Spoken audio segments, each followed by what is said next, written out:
Hello again, everyone.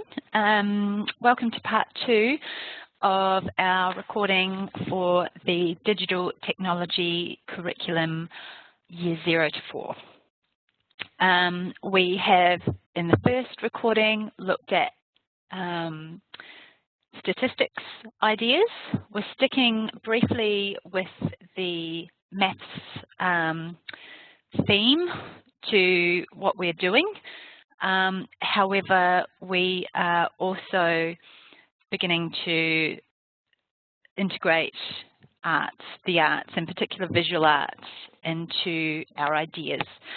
So looking at the Foundation to Year 2 learning objectives from the Digital Technologies Curriculum,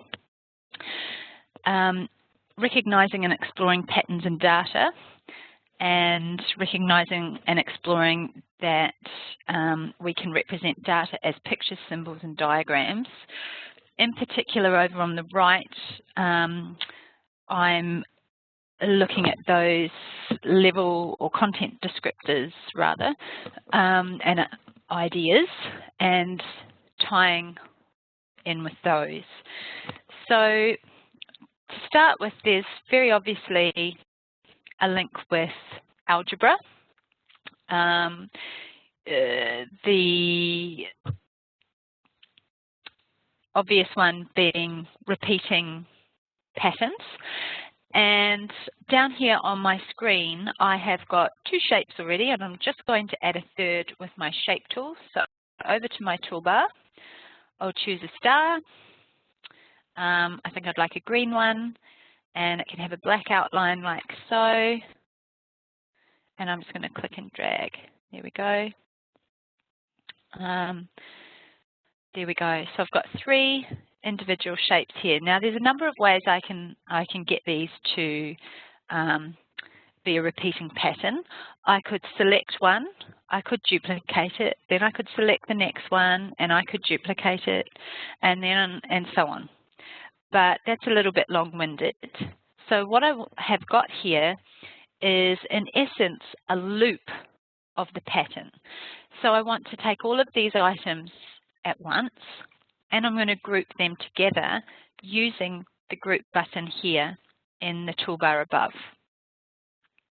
Okay, and now I could use the duplicate, and they will duplicate all together. And so my pattern loops very easily. All right. Another way I could have done it is I could have saved that to my library. Now, my preference is to save personal things or the children's personal things into the library. So I don't like to put them into the shared library. I like to keep this pretty much as it stands. The only thing I tend to put in here are resource packs that I've downloaded from Promethean Planet. It's up to you. You can make new folders in this library and save items in there. As I say, I like to do it in my my resources side. And as you can see, I clicked on Create New Folder, I typed patterns, and I have a patterns folder here. All right, and you can see, let me just delete this. All right, I've already had a go at saving things in here, showing other people this idea. All right, so I've got my loop or my group of shapes. All I have to do is click on my folder that says patterns so that it opens, and then I simply drag and dump whatever I want into the viewing pane down the bottom.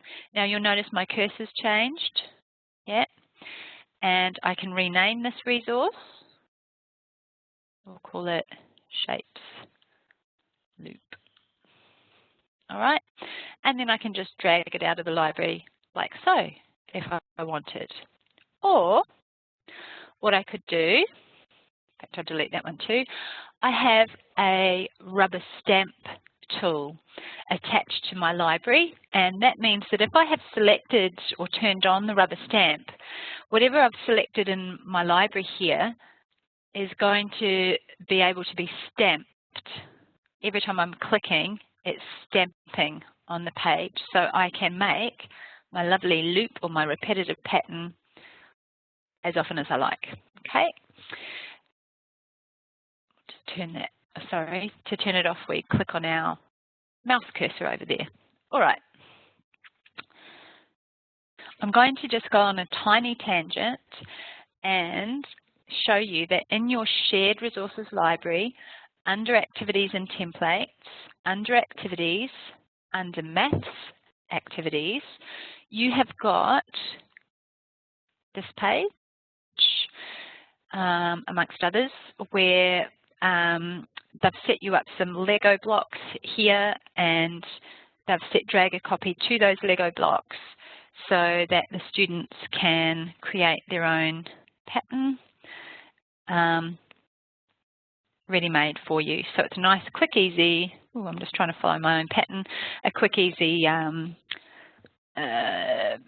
alternative for you to getting the kids up using the software, experimenting, exploring, making their own patterns. All right. So the final idea before I move on to very specifically arty kinds of stuff is the idea that the pattern we're creating has meaning. So I might set up an ambiguous task for my students.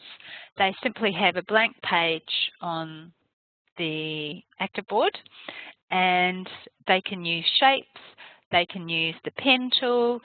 What I want them to do is create a pattern. They could even use the blocks on the page previously. I want them to create a pattern that has a meaning. So they're creating a pattern that has no and a pattern that has yes as the meanings. So it could be as simple as this. With my pen tool, I'm setting it to as fat as it will go, and I'm going to put 2 red dots on the page, okay, and 2 green dots on the page. All right, and, sorry, 3 green dots, what am I thinking? Explaining my pattern, red to me means no or stop, don't go, and no has 2 letters, so N-O, N-O, 2 red dots. Conversely, 3 letters, green for go, yes, 3 letters.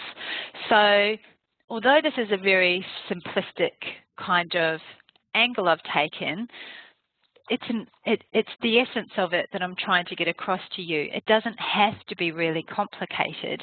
If you can create an ambiguous task that allows the students to be creative, to collaborate, to come up together with a pattern that has some meaning for them, you've done everything you can to fulfill that learning outcome.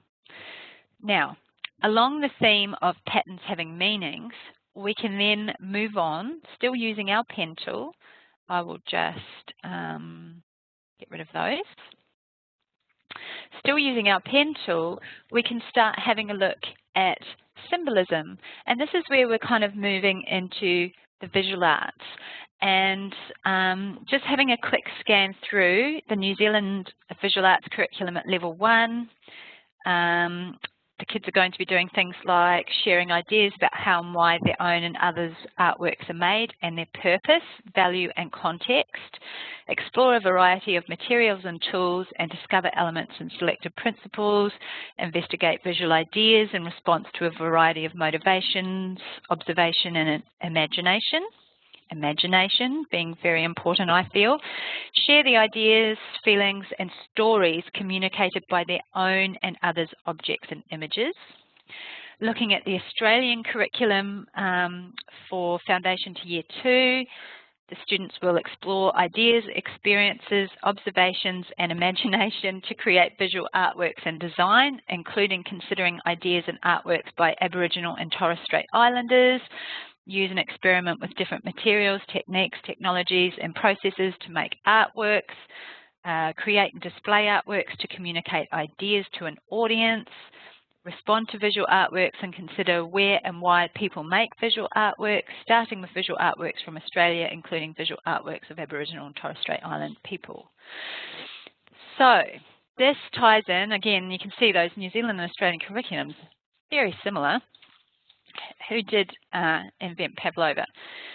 So I'm going along the theme of the Māori and Pacifica symbolism because it's what I'm more familiar with, and I've also included another idea for Australian teachers further on to do with Aboriginal and Torres Strait art. So the koru is a bit of a pivotal symbol in a lot of design or Māori artwork. Let me draw, oops, a little bit hard to kind of draw there.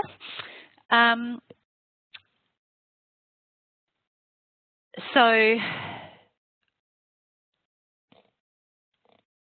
although this actually does tie in beautifully again with maths, I am looking at it as an art theme. I just do want to share with you some of the mathematical elements to the patterns and also reinforce that whole meaning or symbolism of the artwork. So for instance, if I were to draw, and please forgive my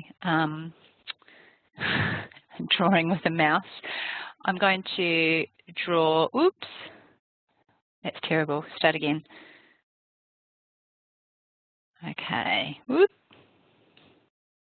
All right, so I've drawn there a single supposedly balanced koru, and with my mouse cursor turned on, what I can do is if I right click on this object, and indeed any object on your page, you have the option to transform.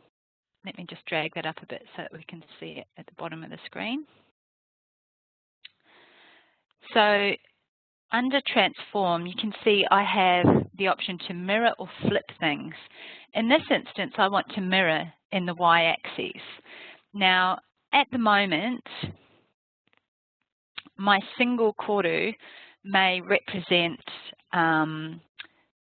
or symbolize new life, growth, or perhaps even peace. And I've now mirrored it, but I'm actually going to mirror it a little bit closer. I'm just going to do a tiny adaptation here because I did unfortunately have to draw it with a mouse and it didn't turn out quite how I wanted. Now, by mirroring that, what I've come up with is a different symbol altogether, a double balanced koru, or in this I've tried to make it look like Te Mango Pare, or the hammerhead shark, and so the meaning has changed to symbolize strength and power. So I've then gone and tried to use the hammerhead shark here in a bit of another pattern that I then wanted to either flip, mirror, tessellate to create my own kawhaiwhai pattern. Now, if you're not sure what, oh, that was interesting. Okay. If you're not sure what a kawhaiwhai pattern was, I was just surprised at how slowly that all came together. Up here, I have embedded some useful links. So over here, we've got background information. It's an education kit from the Auckland Museum on kawhaiwhai patterns. And I've got another one on tuku patterns, because that could also tie in with this idea. And this PDF here, which I've already opened, is, come back here, everything's jumping over my screen, some of the common Kawhaiwhai patterns out there, or that are well known, and what they are supposed to represent. So again, looking at the patterns, the symbolism of those, the meaning of those, and asking the students to come up with their own Kawhaiwhai design to tell their own story or to symbolize their own story. Okay, and of course the same can be true for your tupper cloths and the lovely Pacifica patterns that are out there that can be put together to tell a story or symbolize meaning in the students' own lives. Final link on this page is actually up here. Takes us out to a website on geometry because it beautifully ties in. Okay, so whilst we've still got the math theme, that was essentially an art theme, and allowing the students to be drawing their patterns on the interactive board or interactive panel, or if you've got cows, computers on wheels, so a pod of laptops that goes around from classroom to classroom, they can of course have ActivInspire loaded on them, and you can be allowing the students to draw, although as I demonstrated, not quite as easy with a mouse cursor. There are different ways around that. All right, moving on to the years 3 and 4 and to the Aussie example. So we're going to be looking at exploring codes and symbols that are representations of data. So a step on from what we were doing. And over the page, I've popped for our reference this diagram here. And essentially it's the same kind of thing. So the students would be creating their own story or their own map, their own artwork using these visual elements. And as mentioned back in the LO over the page, we can explore how the same data can be represented in different ways, or perhaps in this instance it's better to say how the same data can actually represent many things or have many meanings. For instance, the 3 circles down here, they can represent ants, fruits, flowers or eggs. These lines, wavy lines, could represent smoke, water flow, lightning or bushfire. You've got these lines representing a sandhill or a cloud.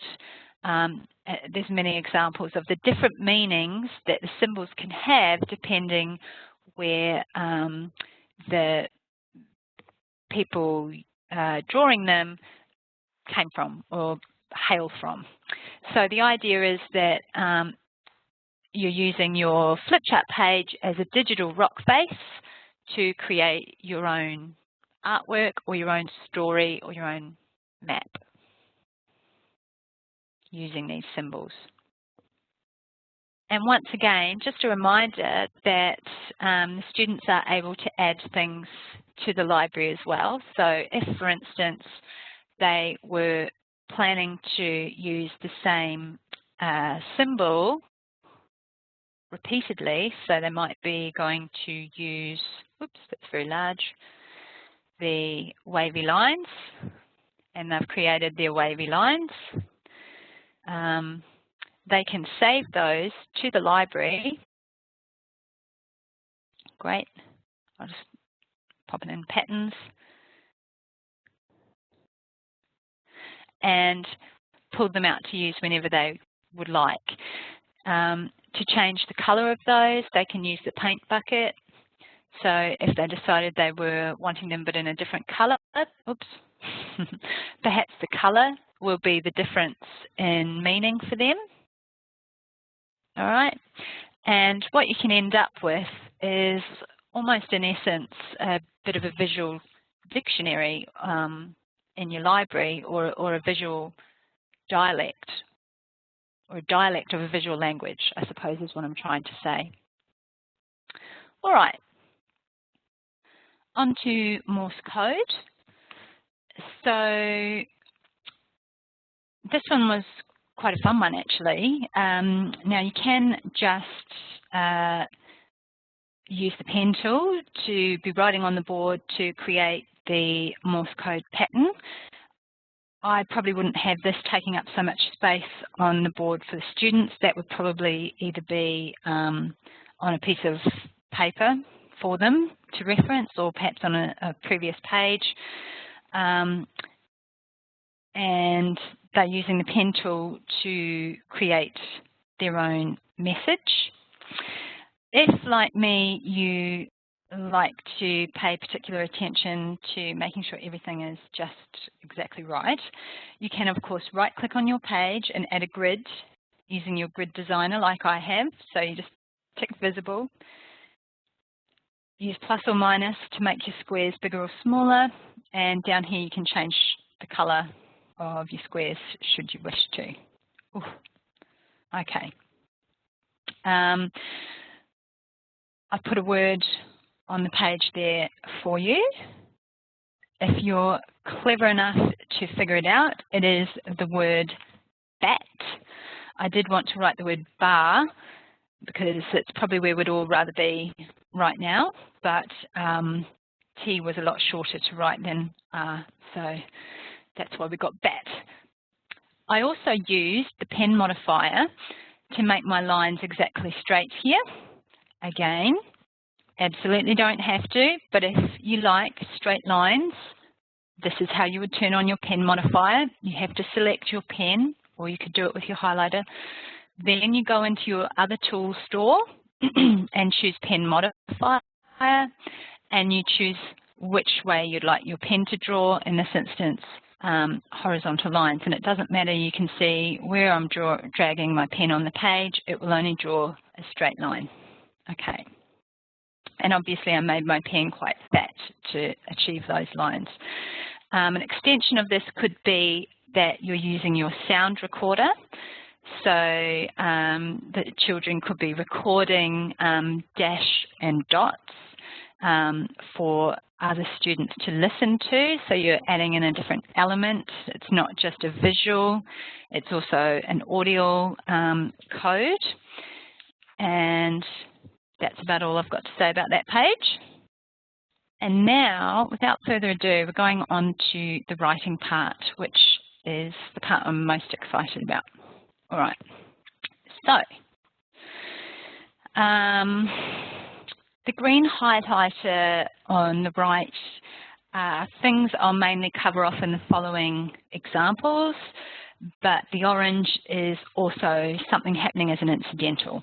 Okay, so I've got a few examples here. The first one is more of a pre-writing activity. So the students were given a problem, what will the pirate wear on which day of the week? So they had to put together what he would wear. So you can see here on Monday he is going to wear his brown boots, so we'll just group those. Okay, and Tuesday he's wearing his hat, Wednesday he's wearing his jacket. All right, then they dressed the pirate and they were asked to record the sequence. So I'll just drag on, oh gosh, what day am I up to? Wednesday, Thursday, Friday, Saturday, and Sunday. There we go. All right. So then they had to record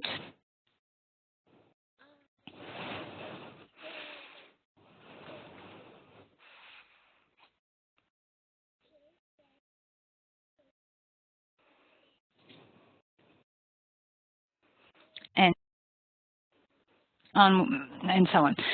So you might look at this and think, well, how on earth is that related to writing and to the digital curriculum? For a start, you're looking at sequencing. You're sequencing the days of the week, you're sequencing how the pirate got dressed, you're sequencing the steps that you had to take in order to record the sequencing as a sound file. Now, the kids had decision making, they had to decide what the pirate would wear on what day, they had to verbalize that sequence, because if they can't organize it in their heads to speak it, they won't be able to write it down properly. Recording that process on top, incidental alert, it was a way of helping the students have a purpose for verbalizing the sequence, but they've also learnt the skills of using the sound recorder, and in fact they've also learnt how to attach the sound file to a shape. And all they've done there is, there's this sound bite that would have gone onto their page when they recorded, so it was little like that. They've dragged it over top of an image, they've stretched it, they've made it invisible, and they've grouped it to the chest so that it always moves around with it. So there is a lot of learning that's taken place on that page. So we're looking at sequencing verbally here.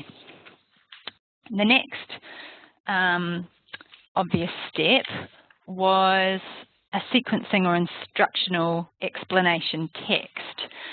So once again, using peripherals like a digital camera or an ActivInspire, which can take photos live and put them on your flip chart page, to capture photos of something relevant to the kids' world. So you might be wondering who this good-looking man down here is. This is my friend Peter, who is a caretaker at a school that I taught at. And he was an absolute favourite person in the school with this particular class. So I captured action shots of him one day making jam on toast for his breakfast at school. And the kids, we put the photos up on the board and the students had to sequence them. So put them in order clockwise, like this. I think that's about right. Butter, jam. Oh, I'll just put that there because I'm running out of space. There we go. All right, and then the idea is that they're just using the pen, red will do, and they are linking those pictures, you draw arrows on those lines of course, to get the sequence of the events. Now, it might seem strange to use the caretaker as our example, but these students were so excited to see Peter's face up on the board. They were so excited to then race off and do their writing so that they could show Peter how they wrote about him, that I don't think I could have found a better motivation for them to write. So you'll find motivation wherever it falls, go for it. Now, in addition to using the pen tool to sequence these, we could have also then used the sound recorder to take verbal snippets of each stage of the process. This, again, helps reinforce the words that they need to use. Again, if they can organise it in their head to say it, they will be able to then have a go at writing it down. And on the next page, we have got the outcomes of a small group of students who worked with the teacher. The rest of the class were off writing their instructions. So let me just pop back. The students got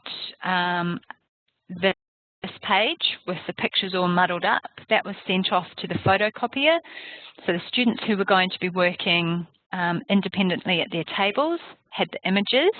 They cut those out, they glued them in their book in the right sequence, and next to those images they wrote each instruction or each step of the process, and this was work done with the teacher at the board, so a small group.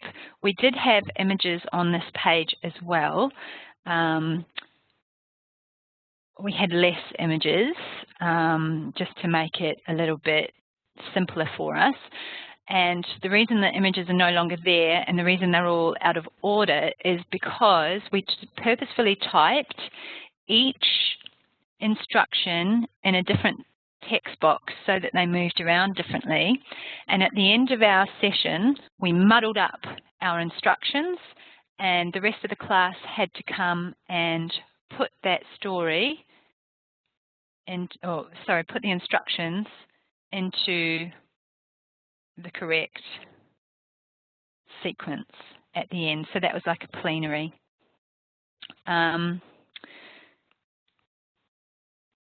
Okay. Another example, I'll just open here. Apologies if I've used this example before. The instructions on how to play snaps. So this time the students, instead of just a one-pager of text, they actually made a little e-book. So every time we did a genre of writing, we would create together as a class a blown-up book or a big book electronically, so an electronic shared book. And we could pull that out at any time to read. So the students have recorded the words so that anyone in our class who was perhaps a very emergent reader could click on the words to hear them, and they've recorded sounds to go with the pictures. And as you can see here, they've also taken photos of themselves playing Snap in this instance to go along with the story. So quite simple instructions, but one instruction per page. And we've used different tools. We've used the shape tool to create that border. We used straight line pen to create that. So we're incidentally learning about the tools of the software. And of course, we're using the camera tool to cut our photos out, our desktop camera tool to cut our photos out and place them on the page there. All right. There we go. Okay, moving on. Sequencing events. Straight out of the content descriptor a few pages back, but this ties in beautifully with your typical health units like me, myself and I, or whatever it is they call that unit now. Once again, images that the students have brought in to do with milestones of events in their lives. So, you know, they were born, they learnt to crawl, they learnt to walk, they learnt to ride a bike, they learnt to read perhaps.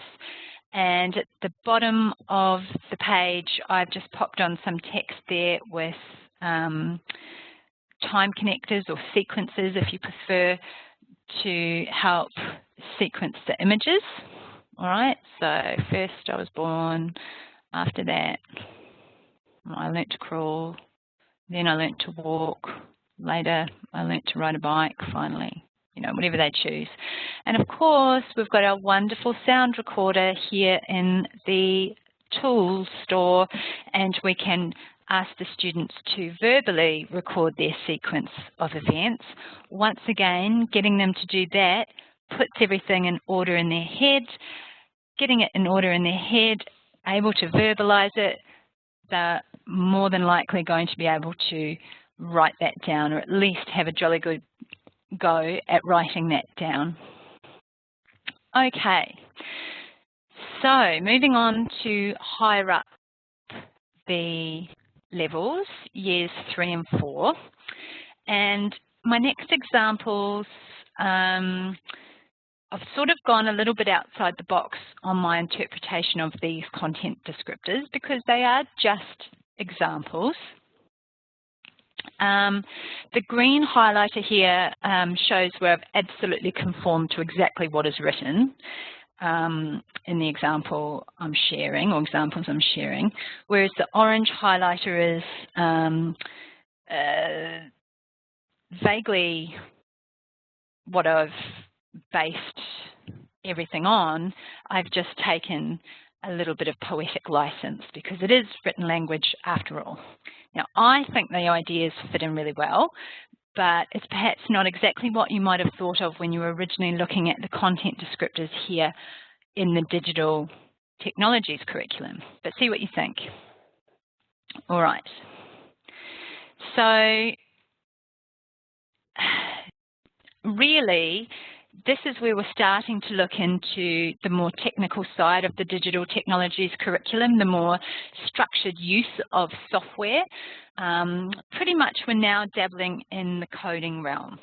And I think it's fair to say that over the last year or so, I've read literally dozens of books on coding for kids. And out of all of them, this is my favorite book. This is the cover of it right here. I found it in my local library in Lake Macquarie, and it's awesome. The reason I like it so much is that it really clearly and simply explains things that I might need to know about coding. I didn't grow up with computers. I was around them, but they weren't a particular interest or strength of mine until about 15 years ago. So I have somewhat patchy knowledge where they're involved. I know what I know. And when coding became the latest buzz, and then the DTC came out saying all teachers must teach coding, I confess my tummy did a bit of a flip-flop and I freaked out just a tiny bit. But I have since discovered, largely from books like this, that it's actually nowhere near as hard as I thought it would be to get my head around. And it's a really exciting time for us as teachers to be involved in this level of technology. And I also discovered I already knew a lot about coding that I didn't know I knew, and I was already teaching a lot of incidental coding stuff as well. So as we go through things, maybe you're going to see this as well. Anyway, I recommend this book, especially if you're a bit freaked out by the coding buzz. It does use Scratch, as you can see here. If you don't know what Scratch is, it's a free software that allows you to give computers instructions, or in other words, to code. It shows kids how sequences of instructions build up like blocks to create a result or an action in a game or activity. And this is a quote from the book, and you know, in simple terms, this is coding. A computer can't think for itself. It works by blindly following instructions. It can only carry out a complex task if that task has been broken down into simple steps that tell it exactly what to do and in what order. Writing these instructions in a language a computer understands is called coding. Now remember that you can use software like Scratch on your Promethean interactive whiteboard or panel. You can use any software you've got a license for. Scratch is free. You'll be able to use it. All right. So can you code in ActivInspire? Well, by the definition here, yes, you can to a degree. You can set actions in the Inspire software, and when you set actions, what you are doing is telling the computer what to do in a series of specific steps. Okay, so I've put coding related stuff because it's not what I would call pure coding, but it's a really good introduction to it. The idea or the concept that a computer will not do anything unless you've given it an instruction to do something. And there's hundreds of different examples I could have given, and I hope I've chosen some interesting ones for you. as we go higher up the curriculum, so in our next webinar series with the years 5 to year 8, I'll be looking at a lot more of the actions and application of those actions and settings and so forth. So if this sort of makes you a little bit more curious to know more about the more complex side of ActivInspire, even if you're teaching younger children, come and join us for the year 5 to 8 webinars, because I'm going to go into this side of ActivInspire a lot more, with a lot more examples. Okay, so my main example here is setting up a pick-a-path story. You may remember them from your childhood. You'd read a page, and at the bottom of the page you had to make a decision about where you wanted the story to go, and you had a couple of options, and it would tell you what page to turn to continue reading with that decision that you made. And you can see here that I have the beginnings of a flow chart going on. So I've just pulled a background out of my library. So in the resources library, under shared resources, remember you've got all these great backgrounds. I just pulled on a background to make it look more interesting, if you're wondering why my page looks pretty. You'll recognize shapes and text, and I've just grouped those, okay? So I've taken my text, I've put it on my shape, and I've grouped it together like so. I've got some key points here to help me. And these are, I've set drag a copy to. So if the keys are not found, who will he ask? And then I've got over on my toolbar here a connector tool, and I do believe I've got that one set. He might ask, oops, got the wrong color, blue. He might ask Mrs. T or Mrs. L. Okay, and so on. So I'm building up my flow chart here. Now the good thing about connectors is they're stretchy, so I can move these all the way around the page. If I haven't got room somewhere, I can move that to where I do have room. And if I've put it on the wrong person or the wrong item, I select it by clicking on it, and above it there will be a small toolbar, and you use the yellow point, and then I can take that to put where I need, okay, like so.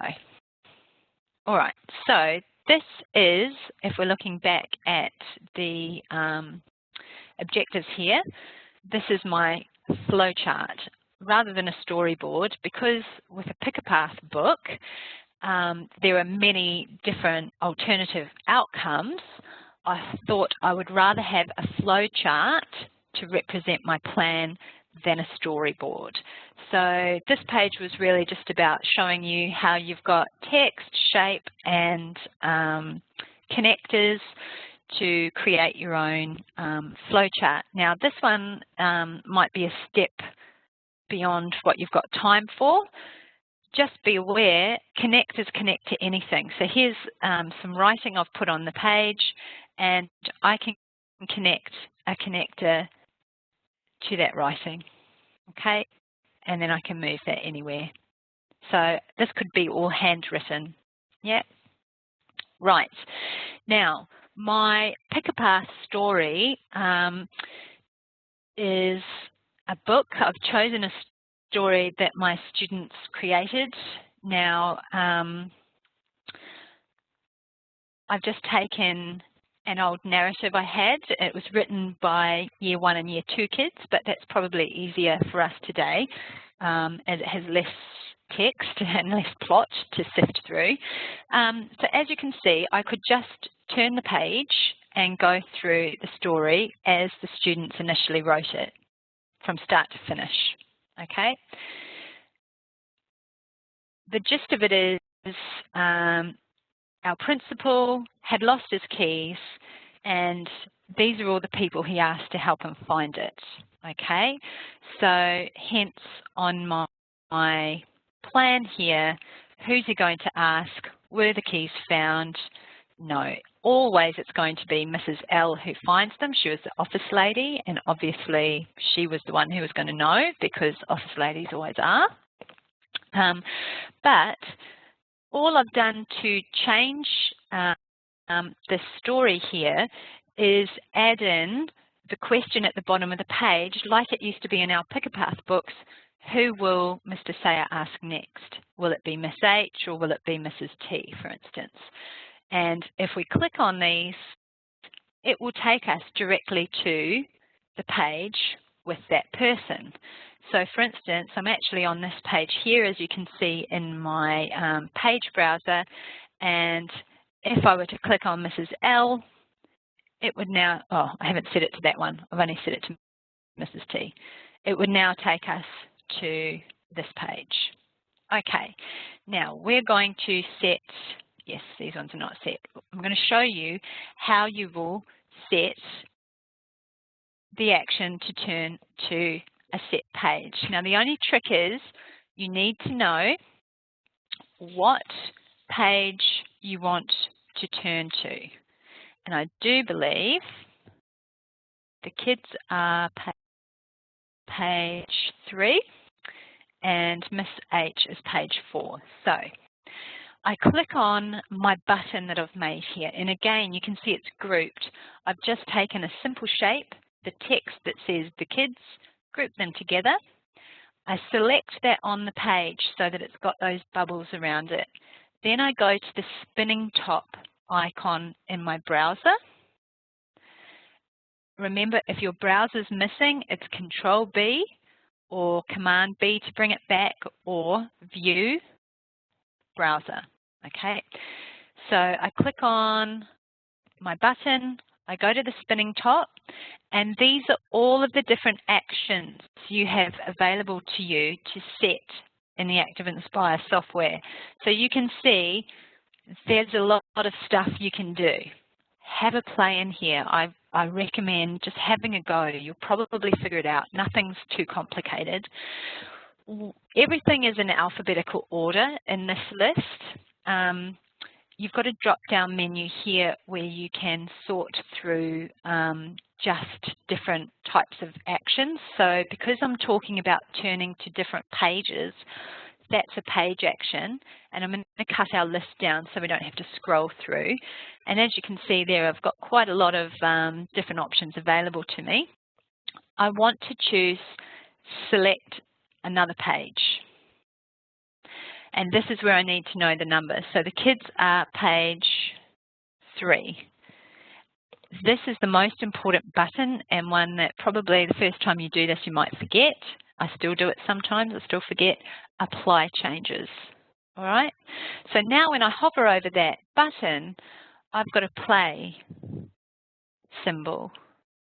All right, let's also do Miss H. So I click on that button, I go to another page, and she is page 4, apply changes, done. All right, so now if I were to click on either of these, it's going to take us to that page. And you can jump between the parts of the story. So where does this fit in with our objective? If we go back to here, it's here where it's talking about designing and implementing a simple interactive digital solution, blah, blah, blah, blah, blah. They're talking about a guessing game. Well, I've kind of not gone for guessing game, more as a self-directed book. And here, user input, implementing programs that make decisions on the basis of user input choices, such as through selecting a button, pushing a key, or moving a mouse to branch into different segments of the solution. So it's almost like I've merged those two ideas in the Pick a Path idea. All right, moving on. As well as setting actions to tell the computer, so like we set the page actions to direct the computer to turn to the page that we wanted to in the Pick a Path book, as well as setting actions to tell the computer what to do, you can also set restrictors so that other things happen or don't happen, as might be in this case.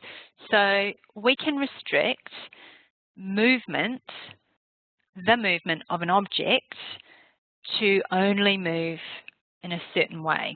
And I'm going to make this planet Earth orbit on a set path around the fiery sun here. So to do this, I'm going to restrict it to a path, and I'm going to choose an oval or an ellipse. I'll do it yellow so that we can see it. Actually, I'll do it green. It'll probably show up better. Nice fat one. All right. And I'll stretch that out like so. There we go. Okay.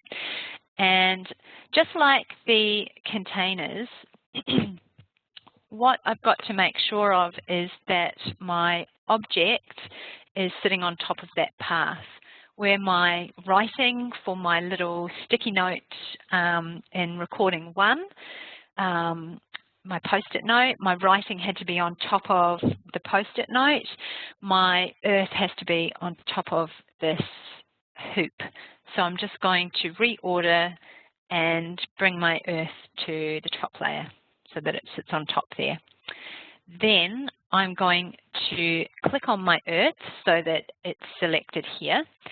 And I'm going to come not to my action browser, because remember, I'm not setting an action, I'm setting a restrictor. So I go to my property browser and I go down to restrictors. And I come down to where it says can move freely. So I'm talking about the earth because it's selected on the page. And at the moment, that can move anywhere on the page. Can move, I want to change that to say along a path. Okay, so now that earth can only move,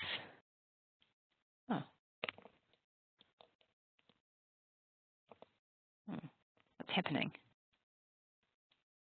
Have I locked it?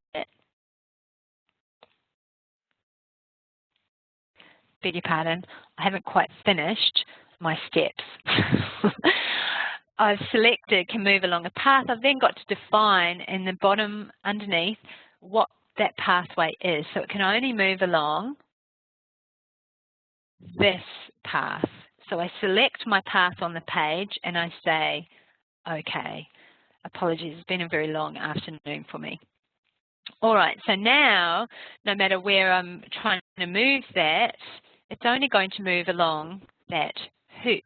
Now, the final step for me in this particular example, I don't want to see the path, so I select the green hoop or ellipse, and I use my translucency slider and I make it completely invisible, okay?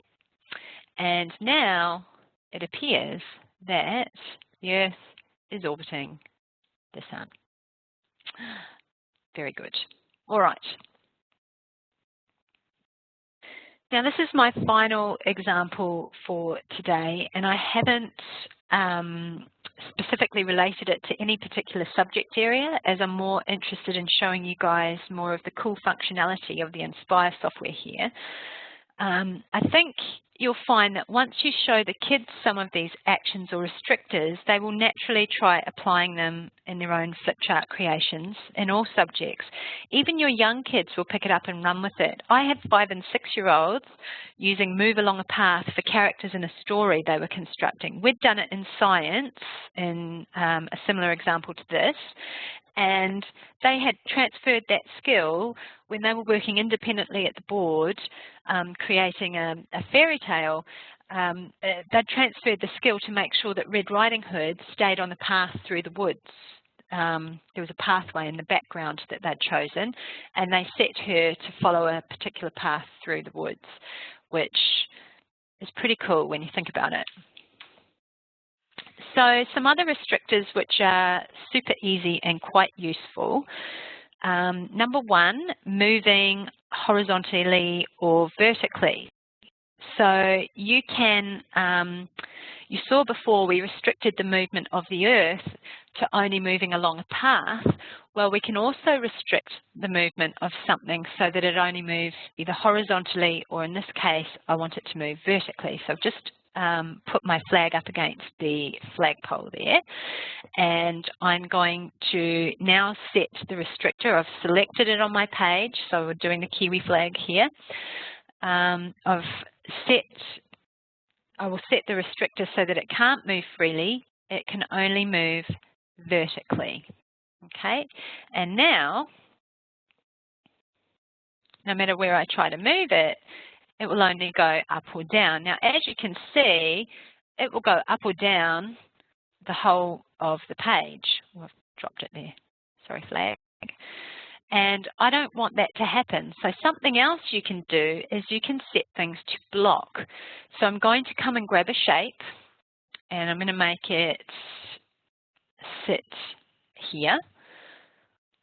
I'm going to select that shape, and I'm going to, in my same property browser, set a restrictor. You can see the first option under restrictors, can block. At the moment, that's not true. My line will not stop my flag going up or down. All right. If I change that, oh, I hate it how it does that. If I change that to, say, true, here we go. Now that line stops my flag. And what I want to do is not be able to see that line, so I'm going to use my sneaky trick once again of sliding my translucency slider all the way across to make that invisible. I'm also at the same time going to duplicate it and move the duplicated one down. Oops, it's a bit hard because it's see-through, so that it blocks top and bottom an invisible line. Yeah.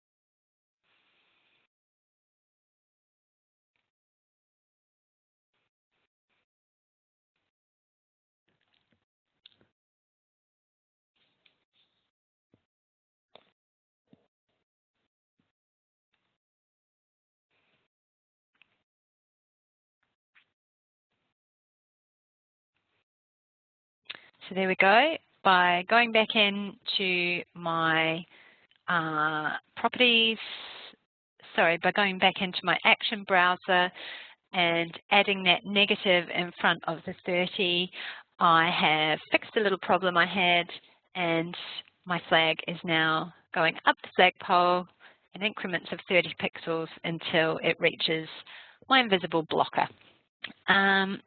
So hopefully you've had at least a little bit of a taste of some of the depth or capacity of the ActivInspire software.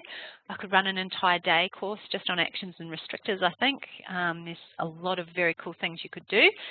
And of course, once again, thanks for joining us. If you have any questions or comments, please don't hesitate to get in touch.